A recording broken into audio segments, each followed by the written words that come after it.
Bonjour et merci de nous retrouver pour la Foi prise au mot, votre rendez-vous de formation chrétienne. Cette semaine, une expression art sacré. Comment la comprendre? Et d'abord, est-ce qu'il faut la mettre au singulier ou au pluriel?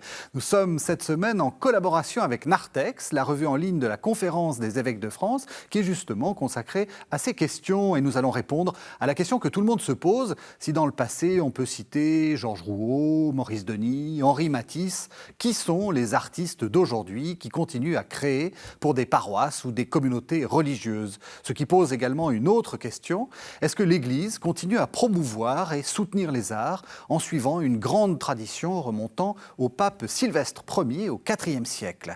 Pour répondre à ces questions de terminologie et ces questions sur les arts sacrés, deux invités. Isabelle Saint-Martin, bonsoir. Vous êtes professeure à l'École pratique des hautes études, vous êtes spécialiste de ces questions artistiques. Et Valérie Demoulmin, bonsoir. Bonsoir. Vous êtes responsable de la rédaction de Narthex. Alors peut-être la première question, qu'est-ce que c'est que Narthex ?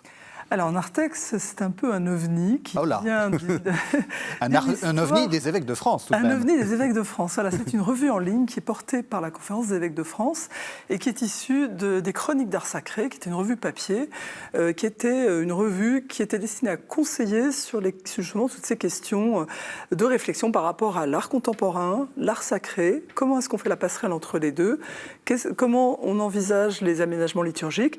Donc, c'était un support papier qui est devenu un bimédia et ensuite maintenant une revue entièrement digitale, donc entièrement en ligne, qui continue à poser ces questions. Là, le site internet a fêté ses 10 ans récemment et maintenant, il s'est redéfini d'une autre façon un peu plus précise comme une agora des temps modernes. Parce qu'en fait, le Narthex, il faut rappeler que c'est l'avant-nef. Donc c'est à la fois le lieu qui invite au mystère, invite à s'approcher du mystère et en même temps qui est le seuil vers le monde. Donc en fait c'était le lieu des catéchumènes, c'était le lieu de passage et de passerelle. Et en fait Narthex a voulu garder cette spécificité, un peu ces deux poumons qui sont observer le monde et garder une veille sur ce qui se passe dans l'art sacré à notre époque. Revue en ligne, donc revue gratuite.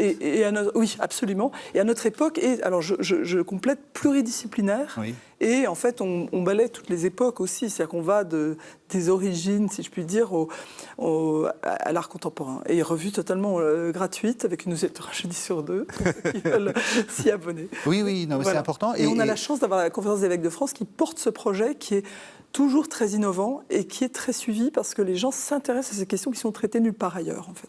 Et donc, on va parler aussi d'artistes, peut-être évoquer des images que nous ne pourrons pas montrer ici à KTO. Et donc, on invite d'aller regarder sur Narthex parce qu'on trouve aussi beaucoup de choses. On n'oublie pas de préciser que Narthex, il y a un H après le T. Absolument. Parce que pour chercher sur Google, ou sur tous les autres médias, moteurs de recherche, il faut mettre le H. Alors, on a parlé des cahiers d'art sacré, avec un S ou sans S à art sacré. Qu'est-ce que c'est que l'art sacré ? Alors l'expression, oui, l'art sacré, qui est un des points de recherche de Narthex, c'est vrai qu'on hésite parfois dans les expressions art chrétien, art religieux, art sacré. Est-ce que c'est synonyme? Est-ce que ça veut dire la même chose? Depuis quand on en parle? Alors, c'est pas tout à fait synonyme, même si on les emploie volontiers l'un pour l'autre. Et surtout, selon les auteurs, ça a pu être employé de manière polémique pour préciser davantage ou pour situer une acception particulière. En fait, déjà, il est parlé d'art suppose d'être dans une période où on a identifié l'art, les beaux-arts, comme quelque chose qui se distingue de la production d'un artisanat, où on parlait davantage, dans les époques plus anciennes, de peinture sacrée ou peinture profane. Pour parler d'art sacré, il y a cette conception de l'art en tant qu'art qui s'est affirmée. L'expression art sacré, elle arrive au début du XXe siècle. C'est à ce moment-là qu'on va la voir vraiment s'imposer par rapport aux expressions art religieux ou art chrétien. Et avec des significations qui sont parfois assez différentes. Il y a un auteur qui s'y est particulièrement intéressé, le philosophe Jacques Maritain. Il publie en 1920 un ouvrage qui a eu beaucoup d'importance sur ces sujets, art et scolastique. Et dans cet ouvrage, il va réfléchir à la notion, c'est un chapitre, à la notion d'art chrétien, et il précise ce qu'il entend par art sacré. Alors peut-être d'abord, je voudrais rappeler que pour lui, il n'y a pas d'art chrétien qui soit différent de l'art en général. C'est l'art des chrétiens, c'est l'art de chrétiens. Il le dit très joliment, il dit « Si vous voulez faire une œuvre chrétienne, soyez chrétien et faites une œuvre dans laquelle vous mettrez tout votre cœur. Ne cherchez pas à faire chrétien. » Ne cherchez pas un style, une technique particulière qui serait propre à un art chrétien, parce que c'est l'art des chrétiens, tout lui appartient, c'est la liberté de l'artiste et c'est la foi de l'artiste qui va passer dans son œuvre. Dans cette conception, dans les années 20, c'est quand même vraiment l'idée que pour faire de l'art chrétien, on est d'abord « soyez chrétien », au sens fort. Mais dans cette liberté absolue qu'il va le donner, et qui change par rapport à des réflexions des époques précédentes où on se disait est-ce qu'il y a un style particulier, est-ce qu'il faut suivre une forme de hiératisme, renoncer à la sensualité, est-ce qu'il y a quelque chose qui est particulier à l'art chrétien. Dans cette grande liberté, Maritain distingue quelque chose à part, l'art d'église, ou dit-il, art sacré. Et donc il entend spécifier un contexte particulier. Dans l'Église, l'art doit être, dit-il, soumis à la sagesse théologique. Il doit être lisible, accessible à tous. Il doit être au service du sanctuaire. Et là, c'est vraiment une précision, une distinction qu'il fait par rapport à la grande liberté de l'art en général, parce que, dit-il très joliment, ce que Dieu veut pour lui, c'est l'art avec toutes ses dents. Hein, et pas l'art. Voilà. Alors, du coup, cette expression art sacré, dans ce sens-là, c'est l'art dans le sanctuaire. Mais il y a une forme d'ambiguïté, parce que l'art n'est pas sacré en tant que tel. Hein. En régime chrétien, en tout cas dans les églises catholiques, il n'y a pas une sacralité individuelle de l'art. Hein. De même, Dieu seul est saint et... Oui. Même quand on parle des vases sacrés, par exemple, c'est en contact avec les espèces sacrées. Oui. L'hostie, l'eucharistie, c'est dans ce sens-là qu'on emploie ce mot de sacré. Donc ça, c'est un usage particulier de l'expression art sacré qui va plutôt être spécifique à l'art d'église. Mais parallèlement, la réflexion sur la notion de sacré s'enrichit toujours dans ce début du XXe. Hein. Je rappelle que c'est en 1917 que Rudolf Otto publie son livre sur le sacré, Das Heilige, qui est traduit en français en 1929. Il y a une réflexion sur un sacré, un lumineux, quelque chose de plus large qui dépasse les religions instituées. Et dans les années 30, la revue L'Art Sacré, qui est créée en 1935 et qui en 1937 va être reprise par deux célèbres pères dominicains, le père Couturier et le père Régamet, vont contribuer à donner à la notion d'art sacré quelque chose de plus vaste, au contraire, hein, qui dépasse non seulement le sanctuaire, mais qui dépasse même le lien trop fixe, trop rigide avec une religion instituée. Donc l'idée que, en fait, c'est une réflexion sur les liens entre l'art et le spirituel, l'art et le sacré, quelque chose qui est beaucoup plus englobant. Donc, dans cette expression, selon les auteurs, on va avoir soit un sens restreint, soit au contraire, un sens très englobant et très ouvert au lien avec la spiritualité en général. Et chez Malraux, par exemple, on a une lecture qui est intéressante aussi parce que on a cette imbrication, finalement, entre l'art et le sacré. Et lui, il considère qu'il y a une dissociation et qu'à partir du moment où il y a cette dissociation, finalement, l'art a fait son chemin, mais le sacré s'est retrouvé un peu en crise d'identité, un peu perdu parce qu'il avait... voilà. Et donc, finalement, il y a eu une espèce de flottement qui s'est opéré. Il y a une sacralisation du coup de l'art, mais en dehors, une sacralisation presque profane, je dirais. C'est-à-dire qu'en fait, avec le statut de l'artiste qui a pris une place absolument impressionnante.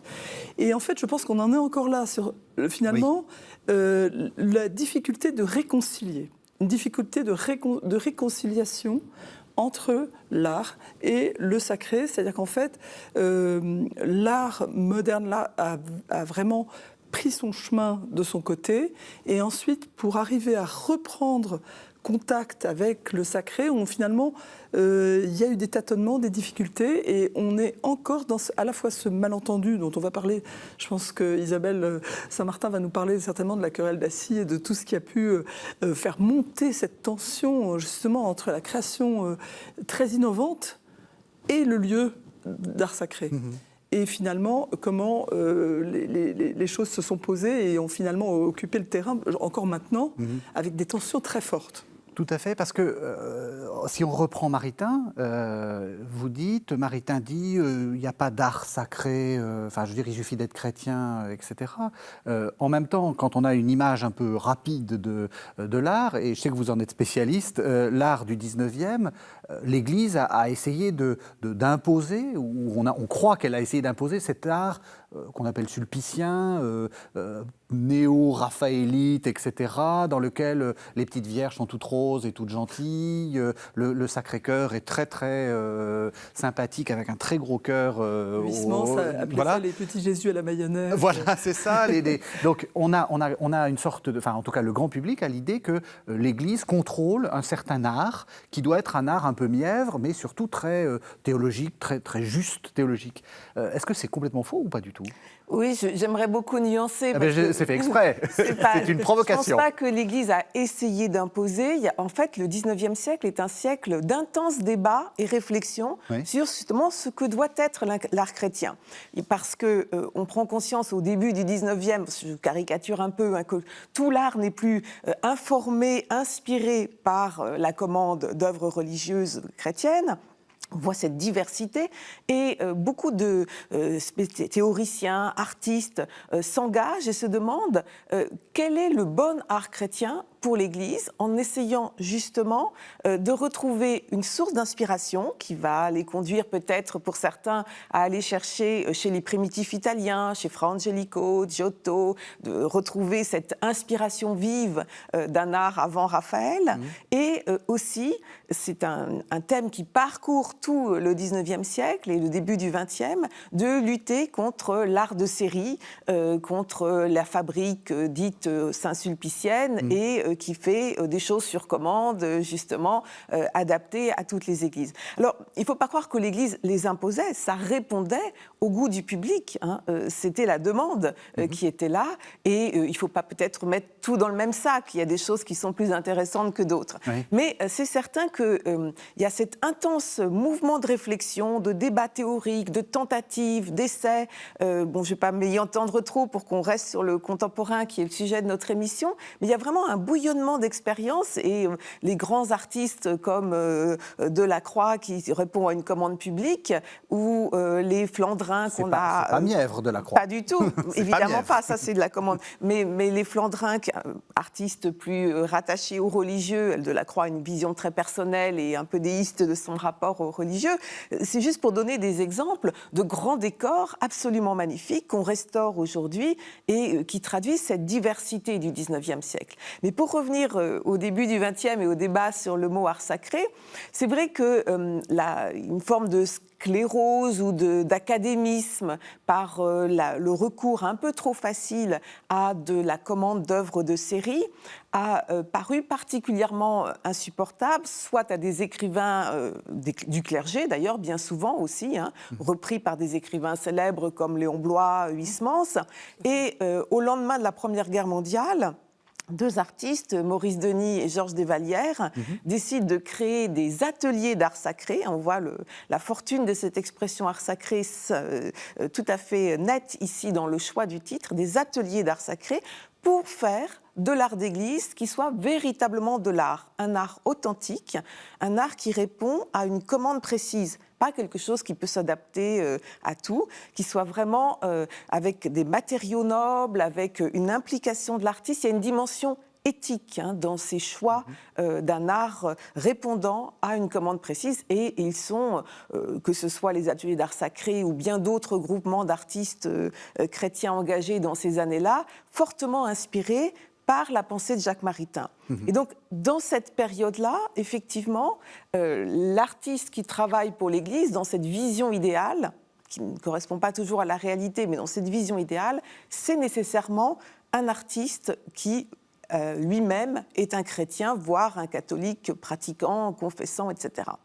Il y a vraiment un bouleversement qui va se faire à la fin des années 30 et au lendemain de la Seconde Guerre mondiale, dans la conception que prône notamment le père Couturier et cette grande revue L'Art Sacré qu'on a évoquée.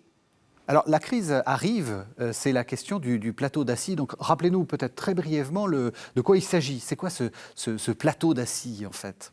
Alors, l'église construite sur le plateau d'Assy par Maurice Novarina a fait l'objet d'une attention particulière de l'abbé de Vimy qui veut y inviter des artistes et qui est en contact avec le père Couturier. Et c'est là que va se donner à voir de façon très nette le changement de paradigme qu'a introduit le père Couturier dans sa relation avec les artistes appelés à travailler dans une église. Rappelons que lui-même a été formé aux ateliers d'art sacré par Denis et Desvallières. Et progressivement, dans les années 30, puis plus encore au cours de la guerre où il passe une grande partie en Amérique du Nord, il se confronte aux évolutions de l'art contemporain et il acquiert la conviction que l'art dans l'Église ne peut pas être réservé à quelques artistes croyants réunis par leur foi et par un groupe qui se met au service de l'Église, mais qu'il faut faire appel au plus grand, qu'il faut prendre l'esprit là où il souffle. Et donc ne pas spécifier un rattachement confessionnel de l'artiste qu'on appelle à travailler dans l'Église. C'est donc une rupture totale par rapport à ce qui avait été sa formation initiale. Et ça, il le justifie en considérant que tout grand artiste est un inspiré et que, d'une certaine manière, à un très haut niveau, il peut y avoir des équivalences spirituelles. Mais il le dit bien à regret, il préférerait s'adresser à des croyants. Néanmoins, il acquiert cette conviction dans l'état actuel dans lequel il se trouve qu'il vaut mieux faire appel à un génie sans la foi qu'à un croyant sans talent. Alors la phrase ne lui a pas fait que des amis. Mais je pense qu'il a quand même pris plaisir à justement montrer, prouver que des artistes qui n'étaient pas du tout dans la sphère attendue pouvaient vraiment produire des œuvres exceptionnelles qui allaient vraiment fonctionner dans une immersion complète, c'est-à-dire que c'est vraiment des œuvres d'art totales. Je prends l'exemple d'Audincourt, qui est vraiment un exemple où en 1949, on a fait venir le père Couturier, on a un projet, c'était un quartier ouvrier qui se construisait, il y avait tout un projet vraiment très social, et il y avait cette église, et en fait il a fait appel à Fernand Léger pour les mosaïques, à Bazaine pour les mosaïques, pour les vitraux du baptistère, à Étienne Martin pour les fonds baptismaux eux-mêmes qui sont vraiment une pierre brute. Et en fait, on a l'impression qu'il a ouvert cette voie. Quand la chapelle Matisse avance, enfin, c'est extraordinaire. Et que, en fait, maintenant, nous, on regarde ça avec des yeux contemporains, donc on n'a pas du tout le choc qu'ont pu avoir les gens de l'époque. Parce que maintenant, on voit que tout ça fonctionne bien et que tout ça est rentré dans l'histoire. Mais à l'époque, c'était très iconoclaste. Est-ce qu'on s'en est vraiment remis du choc d'Assy ? Enfin, je veux dire, je pense par exemple à ce fameux Christ de Germaine Richier, donc qu'il faut imaginer comme un homme très émacié en métal, etc. Est-ce qu'il n'y a pas des gens très douloureuses, très doloristes. Très doloristes. Est-ce qu'il n'y a pas des gens très moderne en fait dans le traitement. Voilà, est-ce qu'il n'y a pas des gens qui aimeraient retrouver la petite Vierge en plâtre Je pense que le problème est ouvert à toute époque. Je pense que cette querelle d'acier, elle est toujours ouverte, qu'on aura toujours des gens qui vont vouloir quelque chose d'un peu plus, voilà, j'allais dire sucré, un peu plus doux, un peu plus, voilà. Et puis il y en a d'autres qui ont besoin de quelque chose qui les bouscule un peu plus. Et je pense que c'est aussi la façon dont chacun vit sa foi. Et voilà, bon, sans vouloir faire un pas en avant, mais je pense qu'à notre époque, justement, on a à la fois toujours ce malentendu, toujours cette querelle, et en même temps, on a une très grande diversité de propositions. Et ce qu'on a retenu du père Couturier, et ce qui est formidable, c'est que finalement, on fait appel à des artistes qui ne sont pas forcément chrétiens, mais qui vont se laisser appeler à intervenir dans une église. Et il y a des choses extraordinaires qui vont se passer parce que finalement, ils ne vont pas uniquement répondre à une commande en disant voilà, j'ai une œuvre qui m'est commandée. Ils savent très bien qu'ils pénètrent dans un lieu sacré. Et ils vont essayer de comprendre ce qui s'y passe. Ils vont essayer ils vont respecter aussi les choses. Alors, il y a évidemment de tout. Il y a aussi des artistes qui vont être très contents de rentrer dans l'écrin église, et qui est très beau, et de présenter une œuvre parce que ça va être un très bon faire-valoir. Donc là, on est quand même... Voilà, ça existe, on ne va pas se le cacher. Non. Mais on a aussi énormément d'artistes qui sont très troublés par ce qui se passe dans l'Église et qui, sans avoir la foi et sans devenir chrétiens, parce qu'on n'est pas non plus en train de faire la pêche à la conversion, vont vivre quelque chose d'unique et vont arriver à... Parce que les artistes ont des antennes, ils sont un peu prophètes, ils vont capter les choses et ils vont arriver à retranscrire avec leur sensibilité quelque chose qui va nourrir les croyants qui vont venir dans le lieu Église. Et c'est là où on a quelque chose d'assez extraordinaire qui se produit. Mais ça nous pose, alors ça c'est vraiment la question pour l'historienne d'art, il y a un effet musée, c'est-à-dire que un artiste du début du XXe siècle l'a montré, quel que soit l'objet que vous exposez dans un musée, à partir du moment où vous l'exposez dans un musée, ça devient une œuvre d'art. Est-ce qu'il y a aussi un effet art sacré, c'est-à-dire à partir du moment où je suis dans une église, une œuvre qui serait à l'extérieur une œuvre laïque devient sacrée parce qu'elle est présentée dans cet écrin-là. J'ai bien aimé le terme d'écrin. Elle ne devient pas sacrée, elle entre en dialogue avec le bâtiment église et avec l'église en tant que telle. Et c'est ça qui est intéressant, c'est de voir que ces très grands artistes auxquels Couturier a fait appel, dans les années 50, certains ont hésité. Ils n'étaient pas sûrs de vouloir travailler, je cite Le Corbusier, pour une institution morte. Il y a Manessier, quand il est appelé à travailler au Brézeux, où il va faire les premiers vitraux abstraits dans un édifice ancien, il y en avait déjà eu, mais dans des édifices modernes, il dit, mais attendez, est-ce que vous savez bien ce que je fais?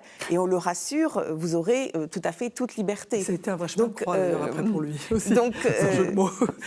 C'est vraiment... un choix, une acceptation. Et c'est très intéressant de voir qu'aujourd'hui, les artistes, même les plus grands, que ce soit par le biais de la commande publique ou par le biais de la commande d'église, acceptent parce que, qu'ils soient croyants ou non, ils voient là, à la fois, l'occasion de se mesurer à quelque chose qui dépasse, aux grands maîtres du passé qui se sont exprimés dans l'Église, à quelque chose qui se situe dans un rapport de temporalité et dans un rapport de regard avec les fidèles qui vont passer, pas de simples spectateurs dans un musée, pas dans l'éphémère, pas dans le jeu 2 minutes ou 20 secondes que chaque œuvre a droit, auquel chaque œuvre a droit dans un musée normal. Pas non plus dans le système marchand. Donc c'est quelque chose de particulier. Et je crois que chacun y répond avec sérieux. Il y a un dialogue qui se fait. Alors qu'il y ait eu des critiques, qu'il y ait des crises, qu'il y ait des polémiques. On a évoqué donc la grande polémique fondatrice du Christ de Germaine Richier pour Assy. Germaine Richier n'avait absolument pas une intention blasphématoire. Au contraire, sans être elle-même une artiste qui avait l'habitude de travailler pour l'Église, pas du tout. Elle a médité sur le serviteur souffrant d'Isaïe, qui n'a plus figure humaine, rejeté, et elle a donné ce Christ expressionniste quasi abstrait, et on l'a accusé d'être sans visage, qui est comme un surgeon qui sort de la sculpture de bronze poli qui a été placée dans l'Église, et qui n'avait pas fait du tout scandale au moment de la consécration de l'Église. Donc c'est après qu'il y a eu une polémique, parce qu'effectivement, il a été accusé d'être oublieux de la gloire de la résurrection. Mais quand on le voit in situ, et ça c'est aussi un point important pour les polémiques ultérieures, c'est de penser à l'œuvre in situ et pas sur reproduction dans un magazine ou dans un tract, pour reprendre l'affaire d'Assy. Quand on le voit in situ, la lumière, la mise en scène dans l'ensemble de l'espace liturgique fait briller ce bronze patiné et suggère l'éclat de la résurrection qui justement était trouvé manquant par rapport à ce Christ souffrant, mais qui correspondait bien aussi, rappelons-le, Une église qui est construite à proximité d'un sanatorium. Et ce n'est pas tout à fait n'importe quel type d'église. Oui. Donc des polémiques, on peut ponctuer l'histoire des commandes d'art dans les églises avec un certain nombre de grandes polémiques. C'est normal qu'il y en ait. Ce qui est intéressant, c'est de voir comment progressivement, certaines œuvres finalement peut-être ne passent pas la rampe, ne tiennent pas, mais beaucoup sont acceptées et rentre dans cette succession de regards que les fidèles portent dans une église qui est bien rarement d'une unité d'époque, hein, même pour les églises contemporaines, et encore plus pour nos cathédrales ou les églises anciennes. Oui. Il y a toujours une succession de générations qui s'exprime à travers les murs, les vitraux, le décor. Alors, clairement, c'est dans le domaine des vitraux que la brèche a été la plus grande pour les artistes contemporain. C'est vrai que ça a été Justement, ça c'est quelque chose d'intéressant parce que on a parlé de vitraux abstraits. On quitte une des sortes de tartes à la crème, pardon, la question de l'abstraction et de la question de l'art qui est la Bible des humbles. Il faut qu'il y ait quelque chose à représenter. Il faut qu'il y ait la figuration, etc. Et souvent on l'entend ça quoi faire de ces taches de couleur dans mon église. Oui, alors ça, en fait, c'est perdre de vue que déjà une architecture, c'est une œuvre abstraite. Et que déjà, on est immergé dans une abstraction quand on est dans une église, et qu'on l'accepte très bien, et que même la musique aussi est une abstraction. Elle est très rarement picturale. Donc, finalement, c'est plus une question d'éducation, et c'est le même débat pour le débat autour de l'abstraction à l'époque de Kandinsky. C'est ça. Voilà, c'est-à-dire qu'en fait, ce sont des réticences à lever, mais en fait, il faut surtout que les gens prennent conscience qu'ils sont déjà immergés dans l'abstraction. Que même quand on aborde un tableau figuratif, c'est aussi notre regard l'analyse aussi comme une abstraction, parce qu'en fait, on va analyser les couleurs, on va analyser la composition, finalement. Et voilà, j'allais faire un aparté, mais il y a, par exemple, le peintre Poliakov, qui a toujours travaillé de façon dans l'abstraction, il regardait les icônes. Et en fait, quand on regarde les icônes, on voit les formes de Poliakov. Bon, ça, c'est pour montrer les va-et-vient qu'il peut y avoir. Mais pour revenir aux commandes qu'il y a pu y avoir auprès d'artistes de notre temps, on a quand même énormément d'exemples très intéressants d'artistes qui sont reconnus, comme par exemple, reconnus comme non pas des artistes d'église, mais des artistes d'art contemporain. Oui.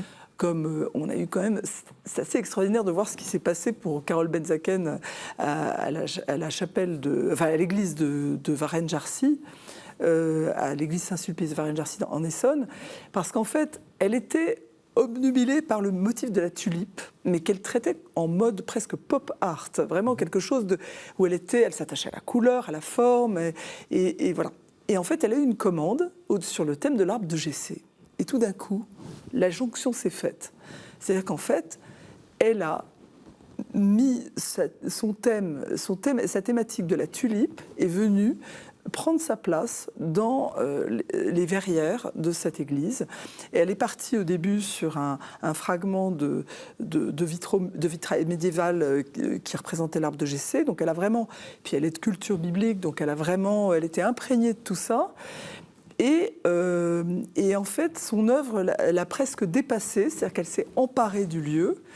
Et alors qu'elle a été reçue avec quelques grincements de dents au début, etc., qu'est-ce que c'est que ces fleurs, ces tulipes Maintenant, c'est une évidence que l'œuvre a fait son osmose. L'osmose s'est faite parfaitement. Voilà. Donc on a aussi l'exemple de Fabienne Verdier, qui est aussi une grande artiste contemporaine, qui travaille avec ses calligraphies gigantesques. Elle est allée travailler en Chine pendant des années. Elle a des pinceaux monumentaux et elle travaille la gestuelle. Et en fait, elle a travaillé un peu comme Karol Benzaken, qui a eu vraiment une collaboration extraordinaire avec les ateliers le Maître Verrier. Elle aussi, elle a une collaboration extraordinaire pour trouver un jaune d'argent qui était sans plomb, parce que maintenant c'est la grande préoccupation, c'est de travailler sans plomb pour les vitraux, et d'arriver à reproduire sa gestuelle. Et comme l'église pour laquelle la commande avait été faite avait pour saint patron Saint-Laurent, en fait c'est les motifs du gril de Saint-Laurent qui était l'objet de son martyre. Donc en fait elle retrouve le sens profond tout en ayant un geste abstrait qui est le sien, et elle elle s'intègre dans l'édifice. Et alors c'est amusant parce qu'il y a une autre peintre calligraphe aussi, qui a ces verrières qui viennent d'être inaugurées là à Chartres, 4 verrières. C'est Bang Gaija, qui est une peintre coréenne, qui travaille sur la conception de l'univers, la cosmogonie, l'approche de l'espace. Et en fait, elle a réalisé des thématiques sur l'amour, la vie, la lumière, des thématiques qui rejoignent les thématiques chrétiennes, tout en restant elle-même. Et ça, je trouve ça très intéressant, parce qu'on voit que finalement, il y a de vrais dialogues qui se mettent en place, et qui, en plus, sont bien reçus par le public aussi, sont bien reçus par à la fois le public et les chrétiens. Est-ce qu'il y a encore, comme autrefois, des programmes iconographiques ? Est-ce que l'Église a son mot à dire en disant « je veux ça, je ne veux pas ça » ? Est-ce que ça a encore du sens pour vous Oui, en fait, c'est même revenu dans les commandes. Il faut distinguer, quand on parle de ces grandes interventions d'artistes, entre la commande publique qui est là au titre de la protection des monuments historiques et qui explique que l'Église n'est pas propriétaire de ces bâtiments. L'Église est l'affectataire permanent, exclusif et gratuit. Mais pour les cathédrales, la commande de vitraux, notamment, passe par le biais de la commande publique, ministère de la Culture, délégation aux arts plastiques et puis d'autres intervenants. Mais l'affectataire est évidemment consulté et il y a eu depuis les années 80 une commission créée par Dominique Poneau pour mettre en dialogue à la fois les acteurs du monde de la culture et les acteurs diocésains de l'Église. Il y a une entente. Et progressivement, on en revient davantage à des concours. Dans les années 80-90, il y avait beaucoup de commandes qui étaient faites directement par le ministre à tel artiste. On peut penser à Soulages, à Conques, par exemple. Et les années plus récentes ont remis en valeur la notion de concours et de programme. Mais un programme, ça ne veut pas du tout dire que la réponse sera nécessairement figurative. Un programme, ça veut dire que l'affectataire, qui a très souvent son mot à dire, et les commanditaires bâtissent un chemin symbolique, une demande, une attente spécifique confiée au concours. Et ensuite, les réponses vont s'exprimer et le choix du concours va se faire par rapport à cette corrélation. Mais tout récemment, on a vu aussi bien des artistes abstraits répondre à un programme sur des symboliques religieuses en sculptant la lumière, en jouant sur la gamme chromatique, sur cette caractéristique spatio-chromatique que, par exemple, Carole Benzaken a pu faire à Varennes-Jarcy. Ou pour reprendre des exemples beaucoup plus anciens, Bazaine à Saint-Séverin avec les 7 sacrements joue à la fois sur le chromatisme et la liturgie, ou alors des commandes qui vont avoir une réponse figurative. Je pense à Gérard Collin-Thiébaut à Cahors et à Tours dans les années 2010-2012, tout récemment. Actuellement, on a un exemple à Saint-Malo, cathédrale de Saint-Malo, qui a été inaugurée en 2020, pour le 15 août, un immense retable de 6 mètres de long, qui a été peint par vraiment un très jeune artiste, 34 ans, Augustin Frison-Roche, qui a eu une sorte de commande, puisqu'en fait, on lui a dit il faut prendre 3 passages de l'Apocalypse, donc il connaissait parfaitement l'Apocalypse. Alors lui, il ne fait pas partie des artistes qui sont étrangers au monde chrétien. Donc il avait déjà lu l'Apocalypse, il avait déjà travaillé avec François Pelletier à Saint-Émilion sur le grand projet dans le cloître de François Pelletier sur l'Apocalypse, donc ils avaient travaillé ensemble. Mais là, il a une commande spécifique, vraiment, sur la femme et le dragon, la lutte du bien et du mal et la Jérusalem céleste. Et il a travaillé les bleus d'une façon absolument exceptionnelle. Il s'est vraiment immergé dans les bleus. Il a fait sa réalisation est extraordinaire. C'est un travail de glacis, donc de tempéra sur panneaux de bois. Donc un travail qui a demandé beaucoup de temps. Donc à l'ancienne, c'est-à-dire à l'ancienne, complètement. La tempéra, c'est le jaune d'œuf que l'on comme la fresque, hein. Absolument, c'est un travail magnifique. Et en fait, il me disait. Je vois à quel point l'art sacré parle à l'âme, parce que je reçois tout le temps des témoignages de gens qui me disent « je ne suis pas croyant, mais… et qui lui écrivent des lettres ou des mails absolument sans fin en lui disant « je n'arrivais pas à partir ».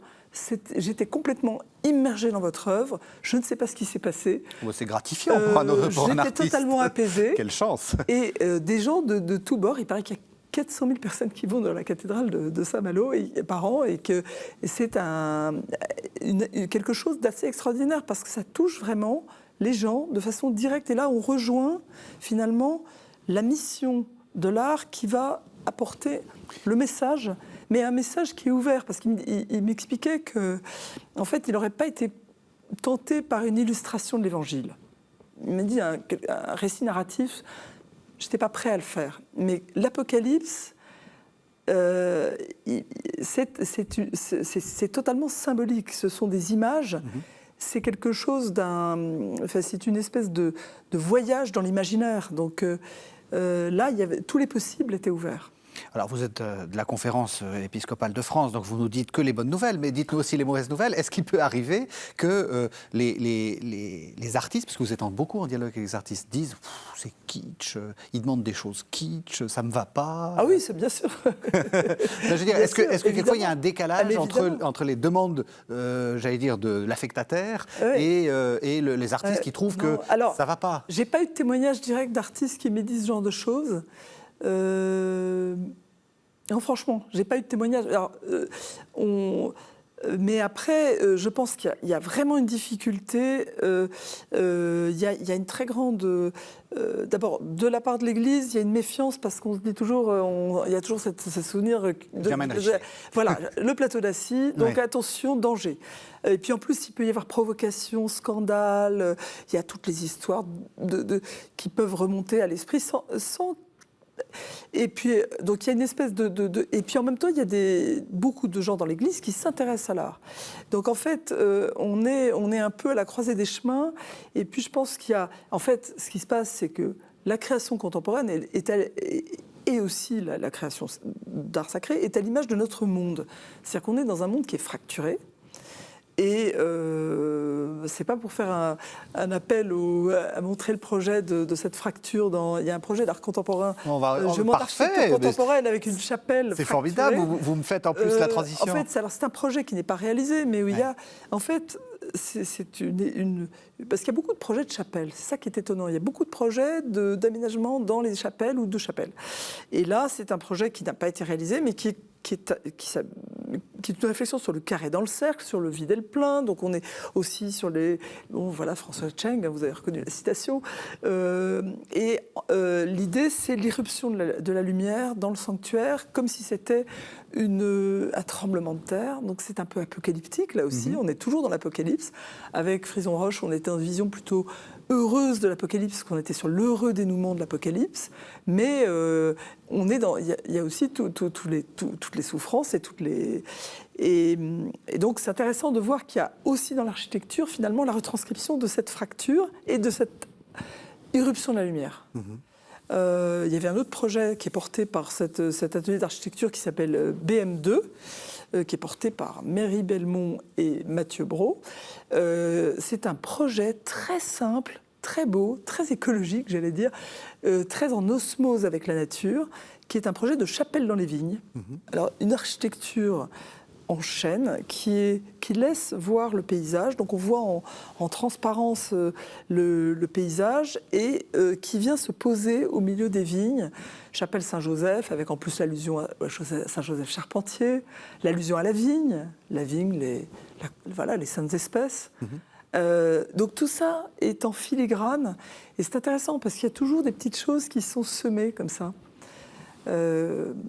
qui permettent de voir qu'il y a des allers-retours finalement intéressants entre la réflexion de l'artiste et le message religieux, mais sans que ça soit trop dogmatique. Dans ce qu'on entend, on entend en fait quelque chose qui peut peut-être surprendre, parce que quand on évoque l'art, on évoque souvent l'art plastique et la plupart du temps la peinture. Les interventions des artistes peuvent toucher beaucoup de choses. Et justement, l'art contemporain, qui a un peu renoncé à ce côté l'art, ça n'est que le tableau, peut être parfaitement en phase avec finalement cette pluralité des arts. Mais il y a les aménagements. Je coupe la parole d'Isabelle, mais là, la question me brûle. Mais il y a l'aménagement liturgique, qui est vraiment typiquement... on est vraiment à la jonction entre le métier d'art, le travail d'artiste, et l'aménagement liturgique, ça va être le défi qui est donné à un artiste de faire une réalisation qui va être utilisée au quotidien, puisqu'en fait, il y a l'ambon, l'autel, la cathèdre, il y a tout le mobilier qui va servir, le baptistère, qui va servir pour la messe. Et alors, il y a un très bel exemple de Mathieu Le Hanner qui est magnifique au niveau design, c'est superbe. Sauf que c'est compliqué de prendre... c'est plissé jusqu'au sol, donc on risque de glisser si on ne voit pas qu'il y a un escalier. Donc en fait, c'est voilà. Non, mais et la réalisation est sublime. Oui. Sublime.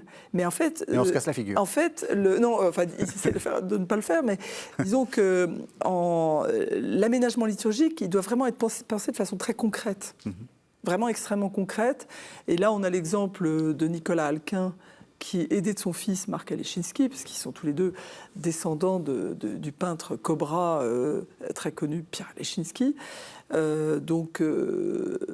Voilà, Alquin est sculpteur avant tout, il sculpte des grandes sculptures en bois, etc. Et donc là, il a fait l'aménagement liturgique de l'église Saint-Jean-Baptiste à Sceaux.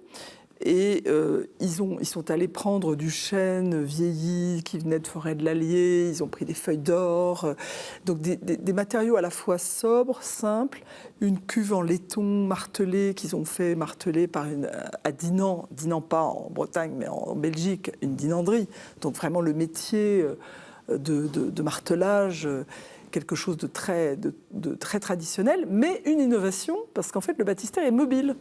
C'est-à-dire qu'en fait, on peut l'approcher en fonction de, si on veut qu'il soit au centre de la nef, si on veut l'approcher de l'autel, on peut. Ce qui correspond justement aux nouveaux usages liturgiques. Voilà. Et l'autel, alors j'ai oublié de dire l'autel, une pierre de modestement 500 kilos, une pierre pierre de Lens qui vient de Nîmes, juste pour ne pas se laisser... Voilà, donc ça convient parfaitement à ma question, c'est-à-dire qu'on retrouve peut-être quelque chose que vous aviez commencé à dire, c'est l'art total en fait. Enfin, on est dans une correspondance on n'est plus dans un système des beaux-arts à l'ancienne, on est dans une correspondance totale. Je pense que c'est des très bons exemples de la vitalité de la création dans les églises. Que ce soit, et c'est une spécificité française, par le biais de la commande publique ou par la vitalité de la commande diocésaine, il y a un intérêt pour donner à voir, donner à ressentir le beau dans l'Église, avec une visée anagogique, d'une élévation spirituelle, parce qu'on va rentrer dans quelque chose qui a été pensé dans le souci de la noble simplicité, pour reprendre les termes de Vatican II, de la Constitution sur la liturgie.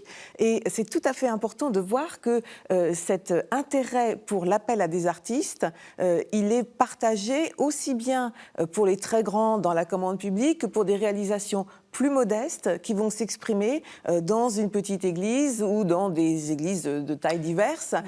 Après une époque où, au lendemain de Vatican II, on avait eu l'impression que ce qui comptait davantage, et à juste titre, c'était le nouvel aménagement liturgique pour répondre aux évolutions post-conciliaires, et puis peut-être aussi avec un souci de l'enfouissement, d'une forme de modestie qui renonce à l'affirmation dogmatique un petit peu trop visible du siècle précédent. Eh bien, depuis les années 80, en lien sans doute à la fois avec la nouvelle évangélisation sur le plan théologique, mais aussi probablement en écho avec cette reprise de la commande publique liée au ministère langue, et puis aux évolutions artistiques aussi, ça, oui. au fait que les artistes réaffirment d'une certaine manière l'ornement, réaffirment aussi un sens du décor.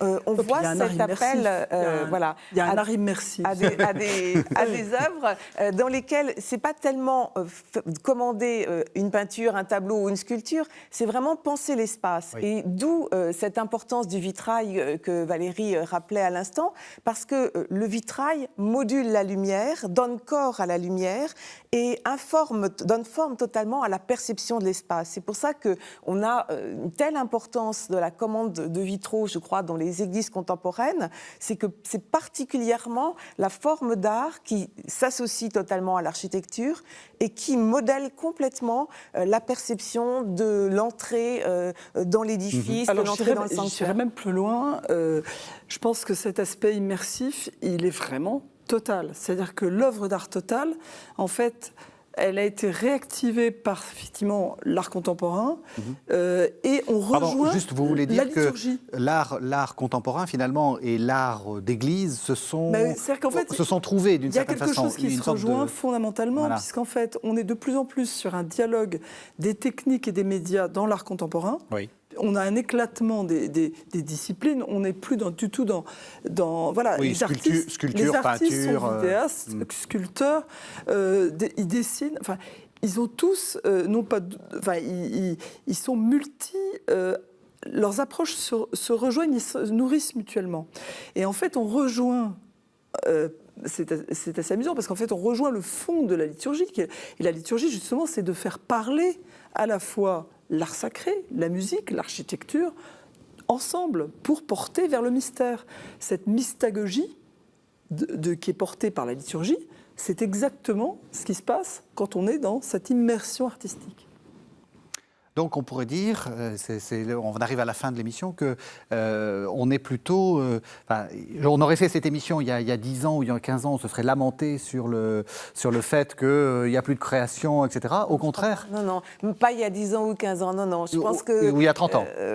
Il y a 30 ans, il y a eu peut-être un moment, pas de refus de création, mais de manière différente d'exprimer ce que doit être le sens d'une église, le sens du silence, le rapport au vide.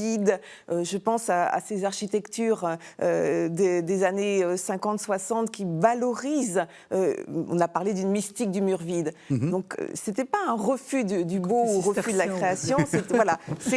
Effectivement, il y aurait à dire sur, encore aujourd'hui, dans le vitrail ou dans la conception de l'espace, sur un espace plus dépouillé favorisant le silence, ou au contraire, un espace qui va mettre en valeur le sensible et les échos sur les affects. Mais l'époque est plus ouverte maintenant. L'époque est plus ouverte à une diversité de création et à une diversité de perception. Je pense qu'il y a moins de clivage qu'à une époque. Eh ben, c'est le mot de la fin. En tout cas. Enfin, pas tout à fait le mot de la fin, parce qu'il y a une sorte de service après-vente avec les... oui, excellente lecture. Art chrétien, art sacré, regard du catholicisme sur l'art, France, 19e, 20e siècle. Donc c'est de vous, Isabelle Saint-Martin. Vous avez quelques secondes pour nous expliquer ce que c'est que ce livre, qui est tout à fait intéressant. Merci. Non, mais j'ai essayé de suivre quelques questions jusqu'à nos jours. La couverture centrée sur le 19e ne l'explicite pas directement.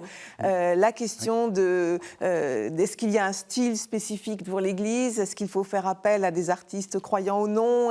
Comment ces débats, cette réflexion sur l'abstraction et la figuration, cette patrimonialisation aussi des édifices, comment ces débats s'enchaînent en écho avec les discours pontificaux, les théoriciens de l'art chrétien ou de l'art sacré.